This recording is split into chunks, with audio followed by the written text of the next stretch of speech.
Oh,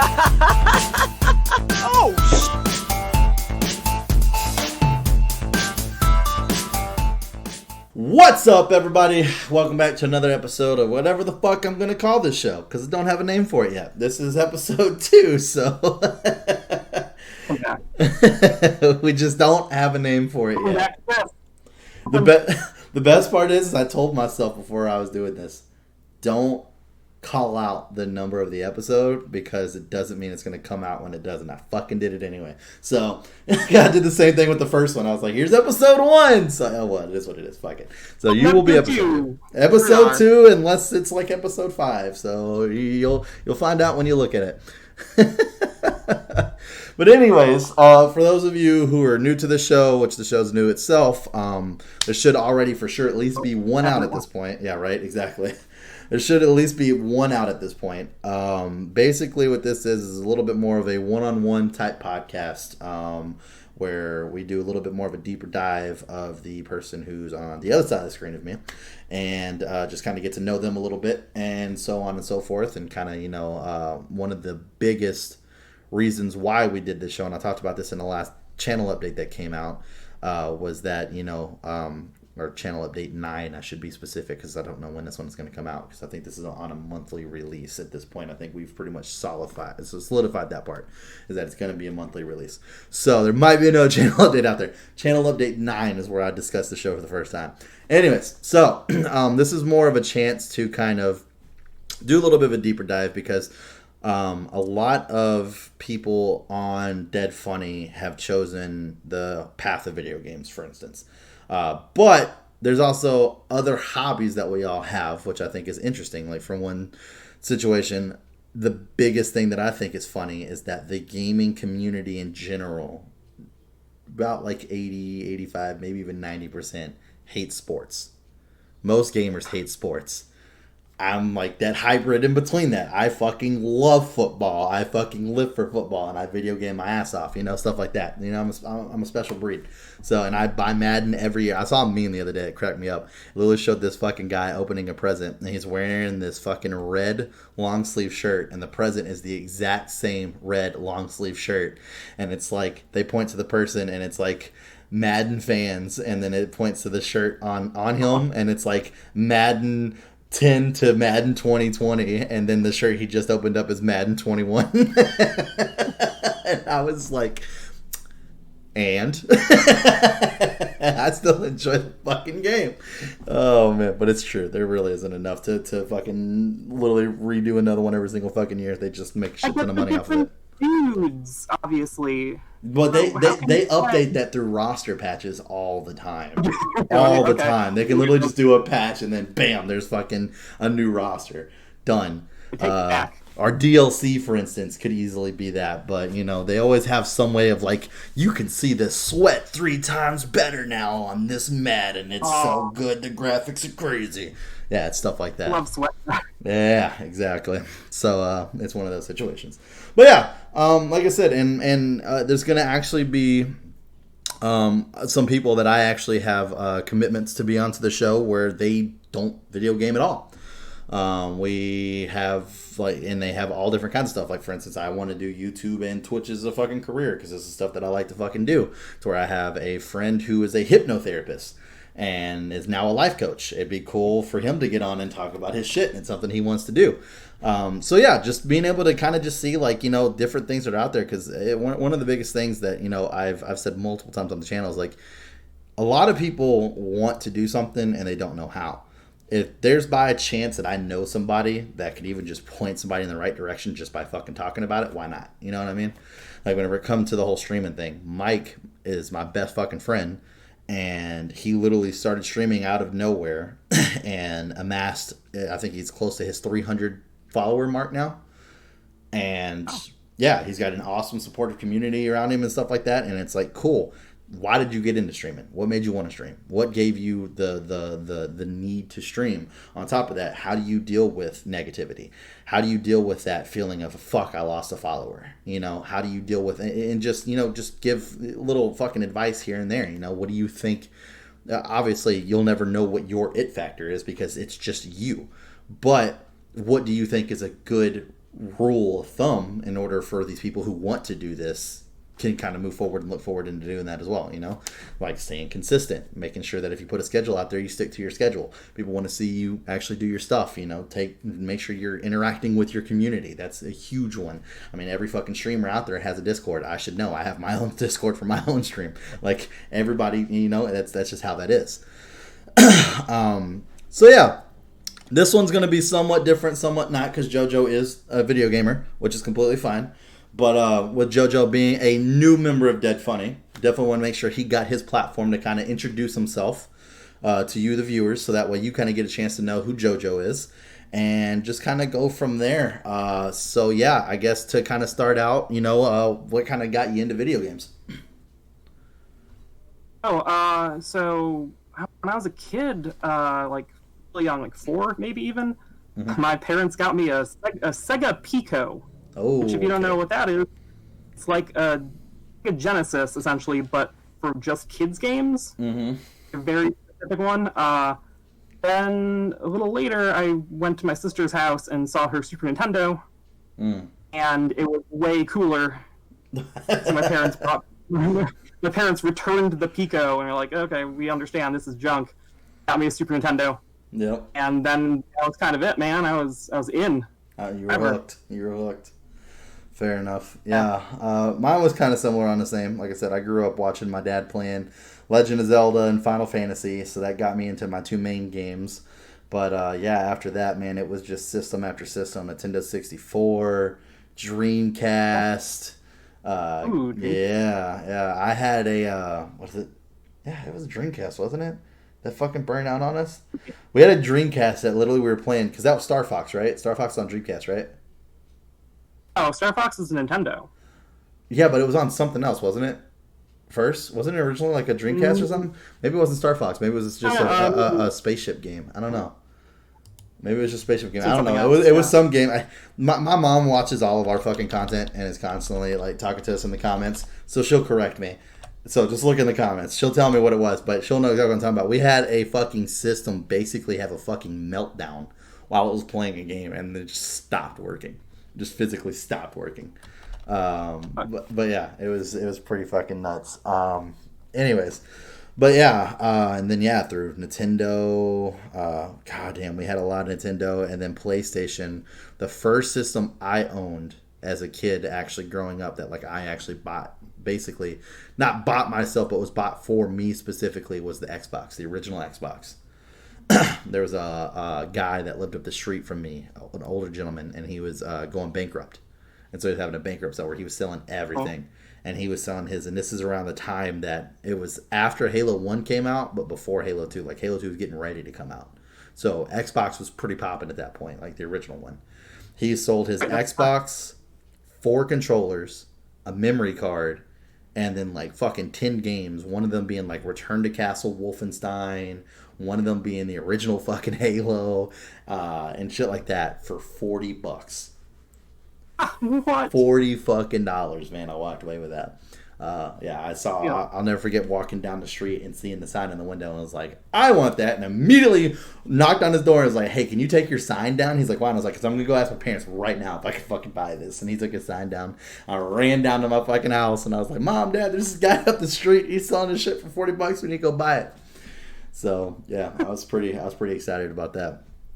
And then yeah, that started my love for Halo right there. I stayed up for a solid like 2 days straight. Me and my buddy camped out in my room for like fucking 48 hours and just stayed up playing Halo on Legendary from start to finish. And I'll never forget, there were times where we'd like be in the middle of a mission and like he'd be falling asleep or I'd be falling asleep, and we had to like fucking hit each other to wake each other up. Like, come on, dude, we gotta fucking finish the campaign. I slept for like a solid day. I remember my parents kicking in my door, making sure that I was not fucking dead, because I was just like literally asleep the entire fucking day. So, oh man, good times. I love Halo. Halo's great. That's why I got an Xbox also, was because I was playing Halo at my friend's house, and then yeah, need to get it for myself.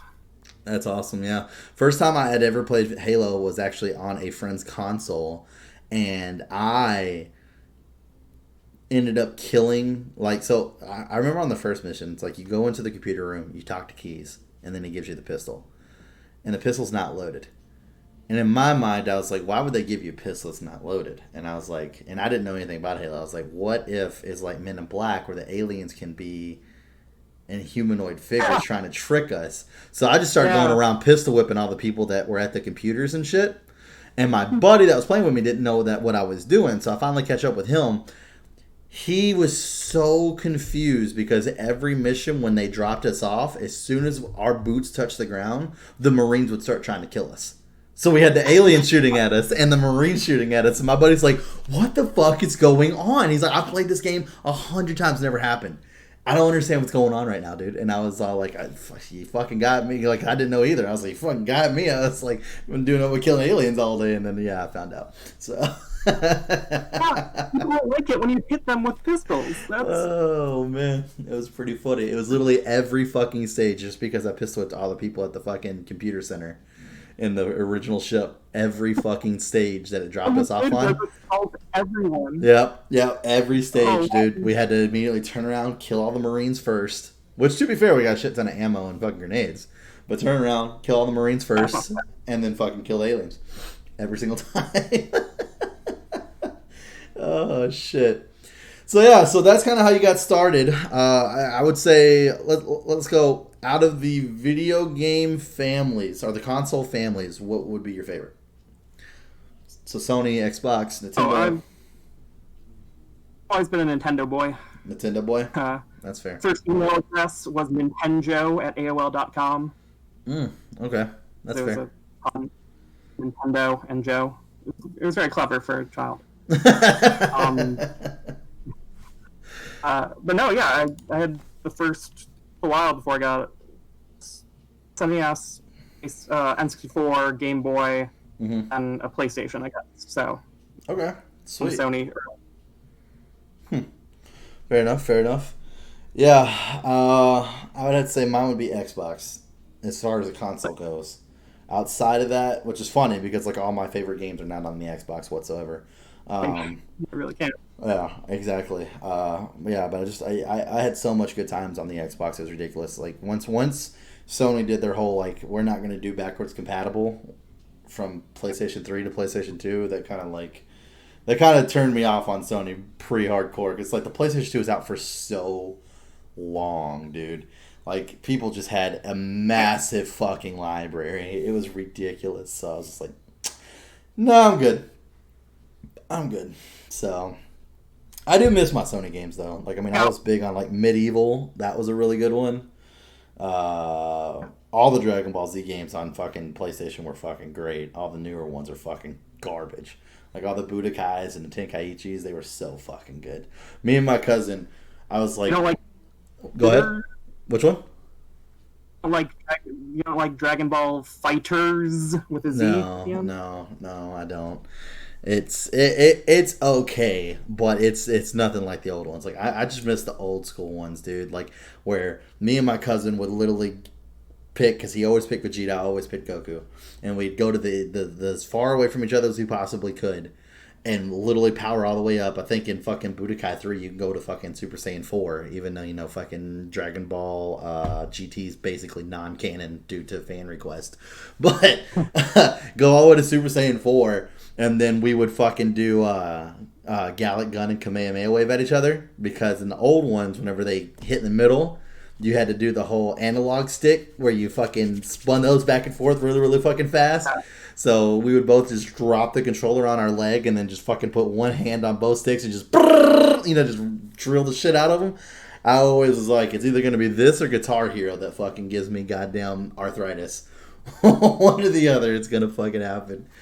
Oh my god, that's great. So yeah, I guess kind of moving past video games. That's kind of where the video game situation is. So now I don't know too much about this, so this will be a cool situation for me to kind of learn a little bit about this too. But Kelsey's kind of told me a little bit about it. So comedy, you're a big comedy fan. Study comedy, right? Yeah. Okay, so I guess one, how did you get into that? And then two, what exactly have you done so far? My roommate a bunch of years ago now started doing stand-up. We're going to watch an open mic a lot, and he started doing stand-up there. he moved, and I was like, I want to try this too. And so DePaul had a stand-up class that I took. Mm-hmm. That was fun and cool. Being on stage is pretty neat, but then writing stuff is hard. I don't know if you know, but oh yeah, it's hard. Yeah, I know. So when I graduated from DePaul, my mom wanted to get me a graduation gift, and she wanted to know. I was like, okay, I want to take improv classes. Okay. At Second City. So she's like, yeah, cool, and got me that. And then that was like 2 years ago now. And I did the whole program at Second City, and then did a bunch of other performing alongside that. I was doing class in another theater called I.O. Okay. In Chicago, which is now closing down forever. So I don't know what I'm going to do. That sucks. The coronavirus stuff, they've been closed for kind of a long time, and they just can't bounce back. Maybe not doing financially great. Yeah, to start with, yeah. Yeah, there's a lot of businesses around where I live that are kind of really feeling the hurt from coronavirus. So, yeah. Yeah, I kind of knew that was going to happen. Huge bummer. There's pictures of famous people all over the place. Really, it was sort of an institution, but yeah, that's crazy. Moved to a location they couldn't really afford, and then under. So now I'm loose. I don't know. Fair enough.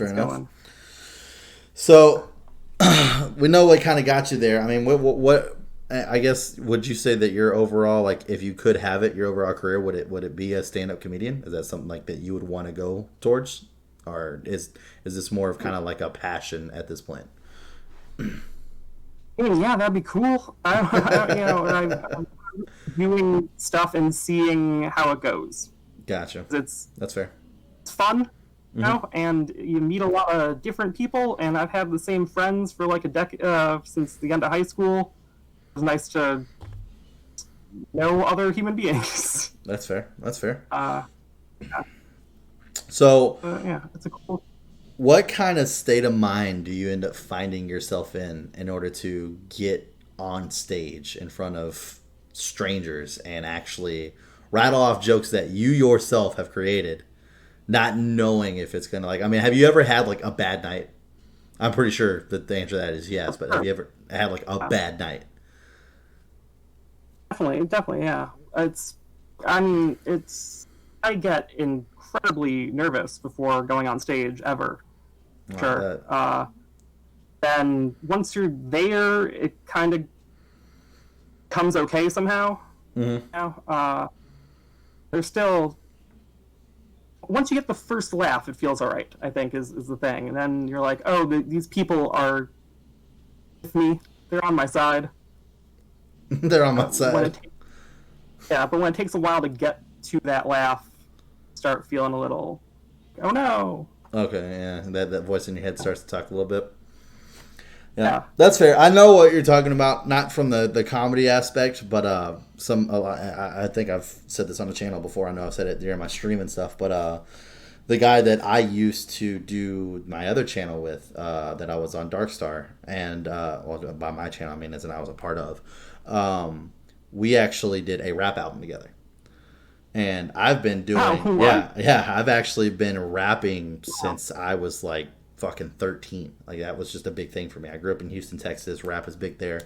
I used to get drunk and sit in my cousin's Lincoln with him, and we would just put on instrumental tracks and just fucking go back and forth, get that liquid courage in you, and then you're good to go. Yeah, like fucking being young as shit. That's how I grew up. And I was big into rap all throughout life. It's still, I love rap music. I mean, I love all kinds of music. There's it's really not a genre out there I don't listen to. I mean, I'm pretty sure you could probably find something, but my music is pretty wide as far as variety is concerned. But I love rap. That's my favorite. And whenever I first came up to Wisconsin is whenever I met Tony, and he can sing. I cannot sing. I do not have a singing voice whatsoever. I can rap, but I do not have a singing voice. And I heard him singing this song, and so we got to talking about music. And because we knew each other because we were both dating two girls that were related. They were sisters. So that's how we ended up meeting in the first place. And so I was sitting there talking to him, and I was like, hey, have you ever tried, rapping? And he's all like, oh yeah, definitely. And I was like, oh sweet, well I've got this song that I was doing with my family, my cousin and stuff. Would you be interested in picking up the last verse that we have open? He's like, yeah, sure. And at this point in time, my rapping was more of like, I would listen to a verse from a rap artist. We would steal that beat, and then my bars would kind of like not necessarily be the same rhyme scheme, but the same length, so that way I could rap over it and it didn't sound like I was talking over somebody, because it was hard to get instrumentals. For me back then, I was very not computer smart at all. Like I didn't understand shit. He took that as he went and downloaded the instrumental of this song, wrote his verse, and then was at my house the next day wanting to record it. And I was like, I'd never done anything like that. I'd never recorded nothing. That was not something that I'd ever done. And I was like, whoa, this is just kind of like a for fun thing. Because before that, I started rapping with my cousin. And then after that, I met a guy online on the West Coast that I became really good friends with, kind of like a pen pal-ish type situation. And we were kind of clicked, met up over some rap stuff, and then we would actually write songs together, and we would have our own verses and stuff like that.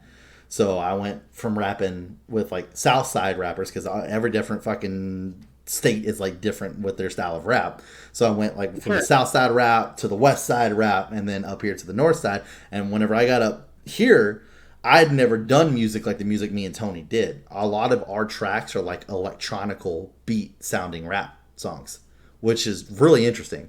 And I'm not used to that, but it kind of helps cater to Tony's style, which he likes to rap really, really fast. And I'm not necessarily a fast rapper, but I'm not a slow rapper either. So it fit for me as well. And then it gave me opportunities where if I wanted to, I could speed it up and still be able to match a beat to where I was used to. Houston is known for slow music, like slow rapping, slow music, slow beats. So it was a change for me, but I embraced it, and I ended up getting really, really big into it, and I liked it a lot. But yeah, we created an album. We didn't finish it. We finished it by writing all songs. So 15 tracks were written. 10 were recorded. Yeah. So 10's enough for an album. I know. We wanted to finish the full album, but then, life kind of got in the way with like YouTube and shit, and that's when we started Dark Star. And something that we always wanted to do, and I actually plan on talking to him about this here in a little bit, but we got really big on epic rap battles. Who didn't? Like it was a cool fucking thing to watch whenever it came out. We wanted to do our own because we have such deep comic book knowledge and video game knowledge of these characters and stuff, and kind of more cater it towards that. We had like a whole fucking season of this shit, man. Like a whole fucking season of stuff that we wanted to do. From like our first battle was like the Avengers versus the Guardians of the Galaxy, and all the way to like our last battles, because it was big at the time. Fucking Game of Thrones was the Lannisters versus the Starks. Like we had a full fucking roster and all kinds of shit. I just can't do impersonations, so it's like that's where we kind of hit a snag on that, because like all my characters are gonna sound the same. I can't. I just can't. Sure. I've tried. It's not that I won't. I don't care about looking fucking stupid in front of camera, because I fucking do it all the damn time. That's not scary to me. You get over that point. You get over that at some point, and that's what I'm saying. Like I understand where you're coming from, because we used to do stuff where like anytime we were at a party, if someone brought that up, immediately they're like, "Oh, I have to hear you." So now we're fucking live performing in front of people when we didn't fucking plan on doing this at all. So I understand where you're coming from, where you get that nervousness, like, fuck, but as soon as you see those heads start bobbing, you're like, all right, cool. They're vibing my shit. All right, cool. We got this. Let's keep going. So yeah, I know exactly what you're talking about whenever it comes to that. But yeah, no, that's a little fun fact about me is like, yeah, I still write music to this day. Like every single one of my songs I wrote myself. All my lyrics are none of it's copied. It's literally like we get in a room, we find a beat that we like, and it's always an instrumental beat. There's no rapper on it whatsoever, and then we literally like, what do we kind of want to talk about? And then we just bring up one subject, and then literally he would isolate himself, I isolate myself. We'd write our fucking verses, come back, and then fucking put them on the track, and boom, there it was, magic, done. Yep. Long time ago. Who's a Houston rapper? Is there someone I would know? So my favorite rapper is Chamillionaire. I don't know if you ever heard of him. Probably Riding Dirty. That's a Houston rapper. Right? Yep, that's a Houston rapper. That's my number one favorite rapper. That was like my inspiration growing up. I was like, I want to fucking be like that guy. Like that was my favorite fucking rapper. So yeah, that's a perfect example of a Houston rapper. Yeah, let's picture it then. Yeah, dude, that guy's smart. That guy's smart. He made a lot of money in the rap game and invested that shit into like companies and stuff like that, like actual shares. He's rich as fuck right now and doesn't rap at all anymore. It sucks for me because I miss him, but yeah, he doesn't rap at all anymore, dude. He's got so many fucking companies, and I see him all the time where it's like, I'm giving away like 10 grand to the fucking first Kickstarter that gets thrown my way that I think is a good idea. Go ahead and put your submissions below and shit like that. He's got money, dude. He's got fucking money. But he got like big overseas. That's where it was at for him. He got huge overseas. Yeah, dude, he'd go overseas. He'd have so many fucking videos of him over there just doing fucking concert after concert after concert after concert. It's like over here, he got big in the South. It wasn't really too much big everywhere else. I mean, like Riding Dirty kind of put him on the map, but after that, a lot of people didn't really fucking know anything that he did. Where down south, like everybody knew all his shit. Like he was known as the Mixtape Messiah. That was his nickname.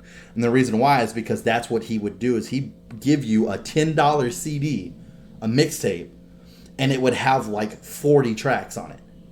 And it'd be like 3 CDs. So it was always worth your money. And rappers would get mad at him because he would literally take their instrumentals and rap on them. And so people would get fucking mad about that. He actually said in one of his songs where, I can't remember what the first line was, but the end of it was like, you better never, ever, ever allow the instrumental to leak. And people were just like, man, fuck this guy and shit. So he has like A Milli by Lil Wayne. Literally, like, it's doing the whole a milli, and then he's all like, why does it sound like they're saying my name? And then you hear Camille, like, shit like that. You know what I'm saying? Like, yeah, it was, or like fucking Young Jock came out with a song called I Put On For My City. And so he fucking stole that because him and Young Jock were beefing at the time or some shit like that. And then all of a sudden it's like, I put on some Camille, on some Camille. And I was like, oh my God, dude. I love him. He's so good, dude. Oh, but yeah. Yeah, so like I said, I know where you're coming from with the nerves, dude. Like it is definitely something, especially whenever you get in a room. Like, I mean, there would be times where we go out camping. All right, and it wasn't always like me and Tony together. There'd be times where it would just be like me, and I'm like, fuck, I only have like half the song. Like, I don't fucking rap Tony's verse. So yeah, I'll give you a verse, I guess. Like, and it's like, yeah, we want to hear you rap. And it's like fucking out of the campsite, 20 people, and then I'm just fucking rapping for all these people I don't fucking know. I'm like, all right, cool, whatever. I guess we'll just see what the fuck happens. So, yeah, there's so many people that was like, dude, you need to put your shit on iTunes. You need to do this, you need to do that. And we kind of didn't do anything with it, which kind of sucks. I hope maybe one day we address it. But, I mean, there's songs where I go back and, like, I listen to it, and I'm like, oh, I would be rewriting this shit out of this fucking verse. Oh, man. Which I'm pretty sure you probably see that with some, like, older jokes and shit, too. You're like, what the fuck was I thinking whenever I wrote this? I don't remember why I looked into it, but there's a very low bar for getting on Spotify. Is it really? It's like you pay like $10 to be your representation, and then you can just get infinite songs on Spotify. Oh, I didn't know that. If you want to get there. Well, I know you can upload free albums to iTunes. I know you can do that. Like, as far as like indie music, from what I read, I mean, this was back when we were actually trying to do it. Things might be different now. This is a while ago. I mean, I want to say, actually, I can look. Hold on one second. Because I actually have the recorded album from what we have on my phone. 2014. 2014 is whenever we had finished the recordings. So, yeah, it's been 6 years since the last time I've actually recorded a rap song. I've still been writing on and off here and there because I want to keep it. Because I definitely feel like you lose it. Something that you'll appreciate, that you'll think is pretty funny.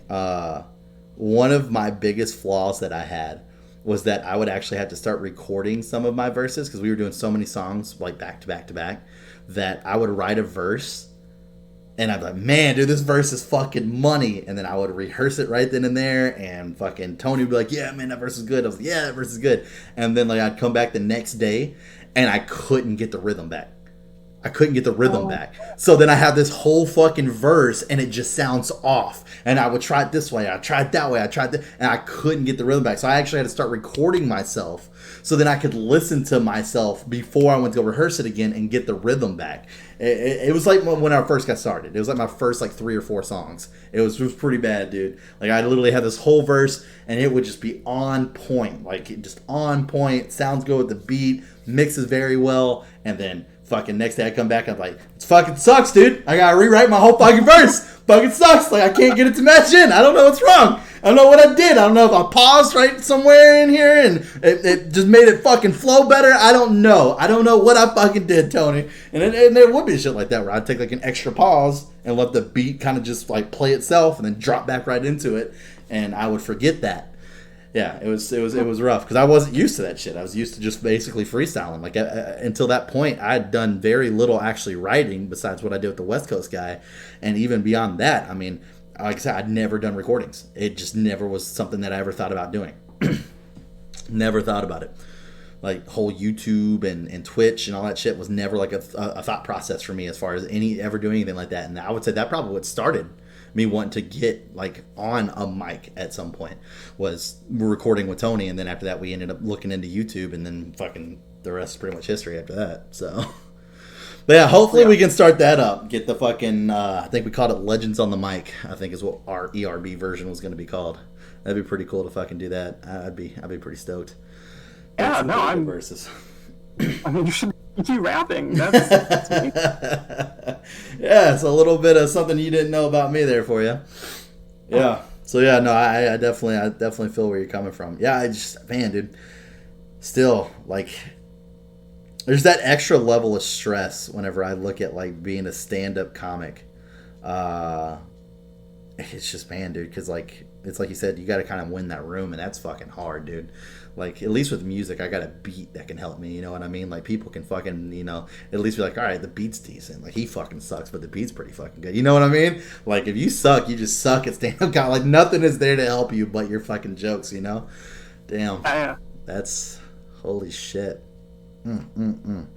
So I guess if you have a bad night, you know, what's kind of your best way that you've normally been able to just kind of deal with that? Like, how do you kind of stay motivated to kind of get back up there for anybody who's watching us that kind of wants to possibly be a stand-up comic themselves or wants to kind of get into, you know, improv and stuff like that? And the thing I've had consistently classes and stuff, I've been doing like things that me on some sort of actual, you know, like, so I have to go do this thing. Or someone will notice that I'm not doing it. There you go. Like, some commitment made. Because otherwise, I left to my own devices, and it's just like, get real in my head about it, and then would just stop. Like, it takes a force of effort to get over the feeling of, oh no, that was awful.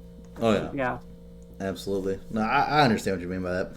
Remember when we first started Dark Star, there's probably so many older videos where like you see me look at the camera all the fucking time, where I'm just like, oh fuck, like now I hardly ever fucking look at the camera. Normally I'm looking at my screen to look at you guys to see what you guys are fucking, you know, talking about, shit like that, or your expressions to what I'm saying, since you can't fucking see me, which totally sucks. That takes so much of the element out of it. Like whenever there's so many times where like I've cracked a joke and then it just didn't land. And then I've cracked the same joke like in person with like Kelsey or something like that, and she thinks it's fucking hilarious, and I'm like, it's because you can't fucking see me. It sucks.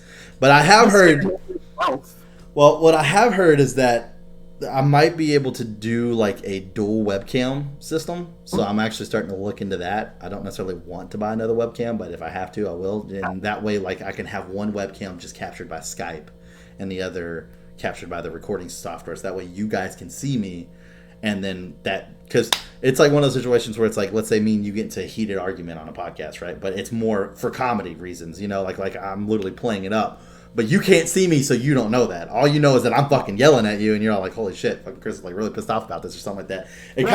It kind of destroys the mood of what, you know, normally I'm trying to do, because I've never been mad at somebody on camera. It's just never happened. But I do like to play that, like, "Are you fucking serious right now?" You know, shit like that. And it's very easy to be like, "Oh shit, dude, Chris is actually mad about this." And I'm like, no, I'm not. I'm just fucking trying to be in this debate with you, and I'm trying to fucking get content out of it. Let's go, dude. I'm more than happy to get all up in the fucking air about it. That shit's fucking funny to me. I love yelling at people. It's great.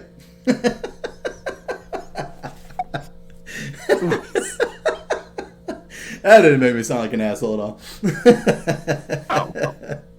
Oh shit. So, I guess as far as like possibly, well, I guess before I jump onto that, I guess one more thing I'd like to throw out there would be, you know, kind of, what's kind of like a date or a routine for you as far as like writing new jokes, you know, like what's like a kind of routine that you have. It kind of just puts you in like, I guess your mode of like, all right, cool, we got to get some like fucking jokes in. Cause like I hear comics talk about that all the time, and obviously stand-up comics kind of have something a little bit more that they've worked on over the fucking years, and they're kind of getting that down now. But you know, I mean, is it like, for instance, like you have a joke come to mind, you write it down, you workshop it by yourself for a little while? Do you kind of like give it to family members, see how it fucking goes there? Do you just like keep that shit to yourself and just try it right out on the fucking stage and see how it goes? Yeah, I don't want anyone seeing something before doing it. Oh, that's fair. Yeah, no, I completely agree with that. Something about delivering stuff, like, there's me doing it for one person versus me doing it on a stage where it just feels so awkward, man. Right. I don't know. Right. Yeah, no, I completely understand what you mean. I mean, it's like me fucking writing half a rap, you know, half a verse, and then like fucking, oh yeah, dude, my verse is going to be so good. Let me rap these 2 lines for you right quick. You know, it doesn't make sense. Yeah. So yeah, no, that finished product and doing it in the right setting, I completely understand what you mean with that. Okay. Yeah, so like for an audition for whatever a few months ago, I had to do like a prepared character thing that I wrote. I just was doing it to myself in a mirror for like a couple hours. That's really? The one thing. It's just like, but it kind of works. It's like I have this premise that I'm doing, and I just kind of along those lines would improvise actual exact words of it till I got it down. You know, that helps. Like it feels easier sometimes to talk out loud than it is to write. Yeah, that's fair. Feel how it comes out. That's fair. So I guess kind of for you know, people who are for us to end it up here, for people who are kind of wanting to kind of get into that same kind of stuff, you know, I mean, what would be any kind of tips or tricks that you would kind of have as far as, one, being able to stay motivated to do it if motivation is something that you believe, and then 2, you know, just as far as like, I know you kind of talked about how you got to certain places, but you know, I mean, is there like a good place to kind of go to find this kind of stuff in order to be able to sign up for classes, or, you know, to like kind of get inspiration for? I mean, obviously we've got comedy clubs, obviously people fucking know that, but you know, like being able to find good resources for, you know, to even take the step, you know, because I know something as far as improv is something that I've been looking into myself, just to be able to add another layer of comedy for the channel alone, you know. Not something that I want to do as far as a stand-up comedian, but just to be able to bring more tools to the table that I have now, you know? I would definitely recommend checking that out. How far are you from Chicago? I mean, I'm personally not too far away from Chicago. I'm a 2-hour drive. Okay, because like the thing to recommend is that you do the Second City classes or something, because Chicago, I mean, there's probably something in Wisconsin too. I know there is. Actually, I know a dude in Wisconsin. I could get you in touch if you want. Yeah. But as far as for like our average viewer, you know, what would you recommend for them to do? You know, is it just like online searches, or? I guess you gotta know what's around you. There's like an improv subreddit that I've looked at, but it's pretty heavily focused on the places where it's a big scene, obviously. Mm-hmm. So like if you're in Ohio or something, I don't necessarily know where you look. That's fair. There are places kind of everywhere, just maybe less. Maybe you have to look at it. Yeah, just gotta do your own research. That's fair. So yeah, I guess if you had any kind of fucking, before we wrap this up, if you kind of have any kind of like tips or trips for anybody that, you know, or even just some words of encouragement for anybody that's kind of wanting to kind of follow in your footsteps a little bit, if you will, as far as kind of doing the stuff that you did, you know, with comedy and getting on stage, because as you've pointed out and I've kind of seconded, that's not an easy thing to do. I mean, it's very nerve-wracking. There's a lot of in my opinion, self-confidence you have to be able to get up on stage and understand that it's, in my opinion, the way I would tackle it personally would be, it's probably going to be very bad for a very long time before it starts getting better, and you just kind of got to get used to that. I mean, it's not easy having rejection. I think that's one of the things that makes me a pretty good fucking sales rep is that I'm used to rejection, so that's okay. Like I could do it because it's like I'm used to rejection. Although, and I'm not comparing the two because one is I'm talking to somebody on a fucking phone versus I'm trying to fucking make 100 people in front of me that I don't fucking know whatsoever who paid money to be there laugh. You know what I mean? There's a complete different fucking scenario for sure. Yeah, the nice thing is with improv, specifically relative to stand-up, the audience is usually nice, I guess, Well, the improv, it's normally other students, right? A lot of that were like people's family and friends, at least at the low levels. At some point, they sell tickets to these things that people buy for fun. Okay. Yeah, that's the higher... I mean, like Second City has a whole $40 ticket thing for their main stage show. That's fair. Yeah, but like you don't get heckled, so it's nice. People, it turns out, are supportive. There you go. If you get into a class or something, the other people there are probably also a little nervous and funny and nice, and they don't want to be a dick to you. Well, I think a good thing to point out on that too would be, if you're taking a class, you're showing the initiative that you want to do this. So it's a lot more easier for people who are also trying to do that or have done that and are trying to help people do that to see like you're doing the work. Like you're showing up to class, you're paying for classes, whatever. You're taking the classes. Like you're there to do it. So it's a lot more easier to be in that situation. You know what I mean? Like for instance, like if you're a comic book reader and you go to a comic book shop, you're not gonna find someone who's gonna fucking make fun of you for fucking reading comics at a comic book shop. You know what I mean? Like we're all there for the same fucking thing. But like going to something like a comedy club, yeah, you're gonna find people who are gonna heckle you or make fun of you, stuff like that. But if you're going to like an actual class, it should be relatively supportive and positive, relatively, unless you're just terrible, like fucking just. No, everyone's joking. Your face will be nice about it. Oh man, that's crazy. So have you ever had anybody heckle you? No, I guess not. Okay. I got a guy I like to watch online who's a stand-up comic, Steve something. I can't remember what his last name is. I think it starts with an H, and that's what he's known for, is like hecklers. Like people, he started, like a couple of people heckled him at a show and he put him on YouTube, put him on blast, and like so now that's like everybody's seen him. So now everybody likes to heckle him at his shows, and so he just continues to record it and puts it up on YouTube. And the way he deals with certain people is so goddamn funny, dude. It's so great. It's so great. You should look him up. It's like Steve Hoffer or something like that, or just type in fucking Steve Heckle comic, and I guarantee you that shit will come up.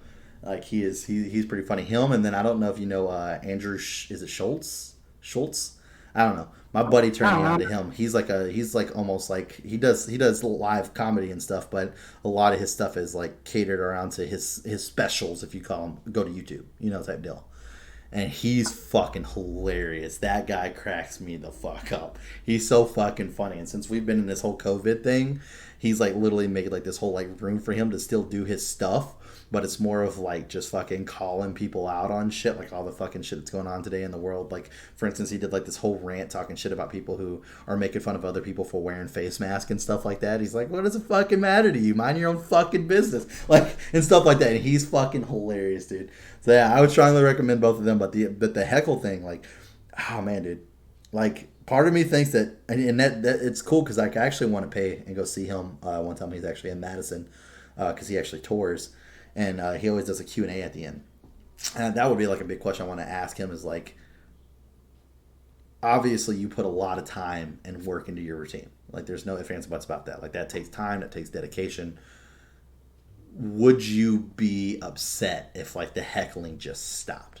Because to be fair, it's kind of where you got big, yes, and you still get a lot of like entertainment out of the heckling aspect. Like that's what you're basically almost known for. But I want to find a way to say it where it doesn't sound offensive. I don't want it to come across of like, yeah, you got material, but everybody likes you for your heckling shit. Like, would you be mad? That would be offensive. It'd be like, all right, fuck you, dude. Like, I put a lot of hard work into my fucking sets, asshole. Type deal. So I don't blame him for wanting to blow up on me at that point. But I think that's a good question. Oh, like, really? Yeah.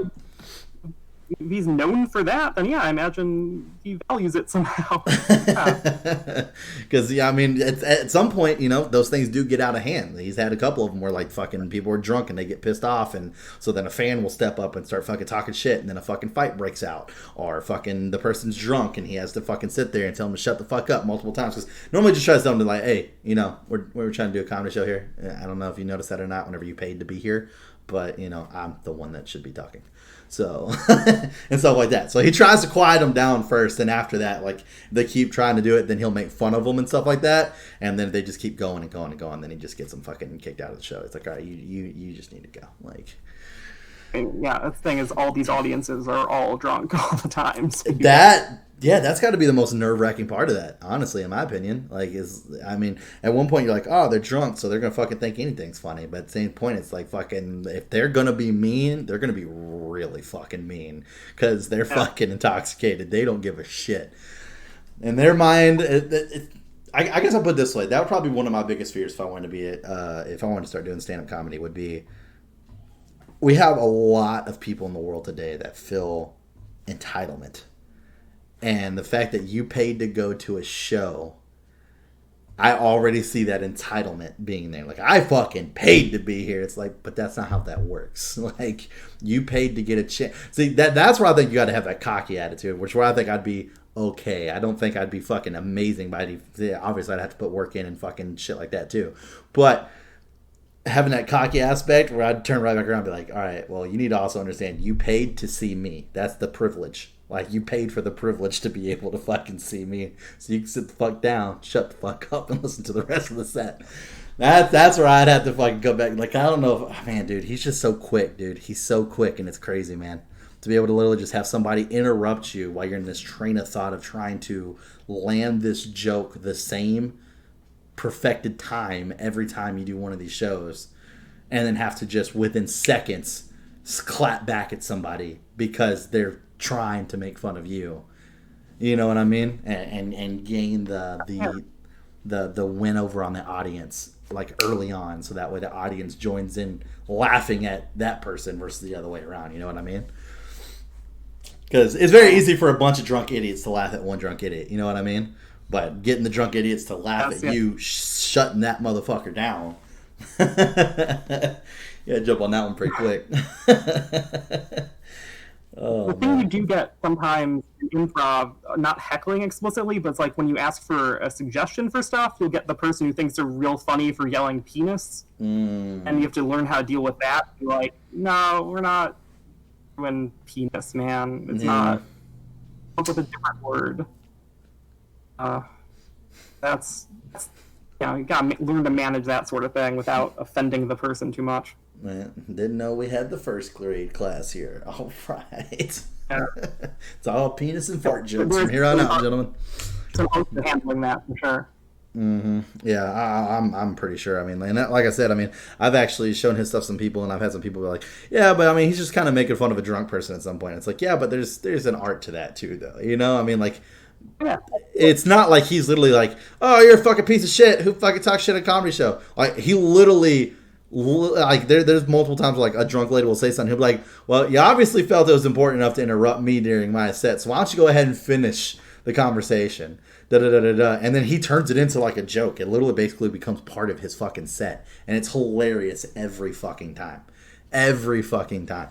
Like, I know one lady, and one that I was just watching today, where she was like, oh yeah, I live outside of New York, while he was talking, literally. And he's like, cool, where outside of New York do you live, since you're just going to interrupt my set? And then she's like, oh, I live outside of New York. He goes, so does fucking everybody else here. Where outside of New York is what I'm talking about, because according to you, fucking Hawaii would be possibly where you might fucking live, because it's outside of New York. I was just like, it's pretty good, dude. He fucking goes in on shit, dude, and it's fucking hilarious. Oh. But yeah, man, no, that's fucking interesting. Like I said, I knew a little bit about it. Kelsey told me a little bit about it, but yeah, that's awesome, man. Especially like to put in the work to go to the classes and stuff. I mean, that's definitely a level of commitment and a mindset I personally feel you have to have if that's something you want to do. Like, you got to be able to understand, like, You're not gonna just walk in and fucking kill it. Like it's like you said earlier. It is an art. There's no ifs, ands, or buts about it. Comedy is an art. It's subjective, sure, but so is art. So I mean, comedy is a fucking art, and it's something that you have to fucking work at and get good at. I mean, yeah, some people are naturally born funny. Like I've heard people say that about myself. You're naturally fucking funny. That doesn't mean I could just go be a comedian. I would probably have terrible fucking time just walking out on stage with no classes, no nothing whatsoever, and just fucking try fucking airplane food. You know what I mean? Like it's not gonna fucking work. Yeah, there's definitely stuff to learn. Out just what works. Generally, it's not. Not super specific, right? But it's just like there's some tips to fit yourself into structure. That's fair. Yeah, I like what a lot of comics when they talk about the fact of like real life scenarios more it tend to end up making like better stories and finding out how to make those stories funnier. Even it's just like edging it up a little bit to kind of like really get the point across of how stuff was happening and stuff like that, like in that time. So I feel like a lot of that, I like that kind of comedy because I feel like if I was to be a comedian, like it would be, that's where a lot of my shit is funny to me, where it's like I go and tell like old fucking stories where it's like, oh yeah, you'll fucking never believe this crazy shit. You know. Yeah, no, absolutely. I think that's cool. Besides just trying to man, dude, fucking trying to create jokes, like, and I give so much props to comics who can literally fucking create a joke and then go their entire set, and then the second half of the joke finally actually hits at the very end of the set, and you're like, holy fuck, dude, I completely forgot about that. Oh my god, that's so crazy. Like Kevin Hart, for instance, is my favorite. I guess since we're talking about comedy, my favorite comedian is Dave Chappelle. I love Dave Chappelle. Dude's fucking amazing. Kevin Hart's definitely number 2 for me. And Kevin Hart's got that one where he talks about where he had saw something in porn and the dude spit like on the chick's face during porn. So he's like, me and my wife trying to spice stuff up in bed. He's like, so I just spit right on her forehead. She's like, what the fuck? And she gets all mad at me, da da da da. And then like way later on at the very end, he's talking about how he was getting in an argument with somebody at a club. And it was like a famous person, so I'm just going to throw a name out there, but let's say like fucking Mike Tyson or something, you know? And they're in an argument in a club. He's like, and then he goes to fucking say something, and a little bit of spit hits me in my face when my wife was next to me, and the spit hit her like right on the forehead, and she was just like, ah. Like she started moaning, and I was like, oh my god, dude, I forgot about that. He's all like, what the fuck is that supposed to mean? That's an art, dude. That's a fucking art. Structuring a set is a real talent. Like to pepper in those callbacks. It's oh man, like a real talented person. Right, for sure. Well, sweet, dude. Well, this is gonna go ahead and wrap it up here. We're running to the end of this, but like I said, hopefully you guys got a little bit of a chance to get to know JoJo a little bit more, especially now that he's a team member, and kind of be here for some sort of time. Not gonna put anything out there, but some sort of time. But yeah, he is a team member, full team member, and everything like that. So I wanted you guys to get a chance to kind of get to know him a little bit, and so that way, whenever he's talking, I just feel like it brings another level of connection between the audience and the person they're fucking watching.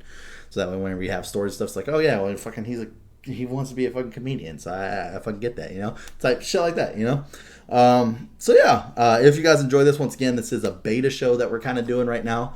It's going to be released monthly. This will be episode number 2, because I already said it at the beginning, so I'm just going to go ahead and fucking double down on that at this point. Episode number 2. Yeah, so basically just kind of let us know in the comment section below if this is the kind of stuff you like to see. It's a little bit different from podcasts, obviously everything we do is fucking non-scripted. We just get on and fucking go, but this is obviously a different tone. We might talk about stories and shit like that, but at the same time, it's more of a deeper dive, and I think we accomplished that with this one, and we accomplished it with the last one, and the biggest point is to try to leave you guys with something, whether it's encouragement or anything like that. I can't say, and I'm pretty sure JoJo can back me up on this one, I can't say wanting to be a comic is easy, because it's not. It takes hard work. It takes dedication. It takes class. Like you have to go and really understand the art of comedy, and you never will. I think that's fair to say too. You'll never understand the art of comedy, but understand how to fit yourself in it, I think would probably be the best way to describe that. Yeah. It's a scenario where there's so many things out there that people do, you know, like even YouTube, for instance, and it's one of those things where it's like I didn't just jump into YouTube. I fucking watch the fuck out of major YouTube channels, what they're doing, how they do things, especially the ones that were very open about their business plans and stuff like that, and to see like how they operate. Like I did fucking homework. I had fucking 2 notebooks that I filled to the brim with information on how YouTube algorithm and stuff like that works. Like I didn't just, I'm gonna fucking make a YouTube channel. Like that's just, I don't, those aren't successful. That's not a successful venture to me. Same thing with my Twitch. All my stuff I did myself. It looks amateurish, but I did it myself. Like I actually learned how to do Streamlabs, learned how to make my own layout, learned how to do my own overlays, like all that shit. Like that's all self-taught and figuring out, doing my homework and understanding that. And I think that just goes to say the same thing with comedy. It's not just, you can't just be born funny and that's good enough. I don't think that there's been ever a successful comic that's just went that route.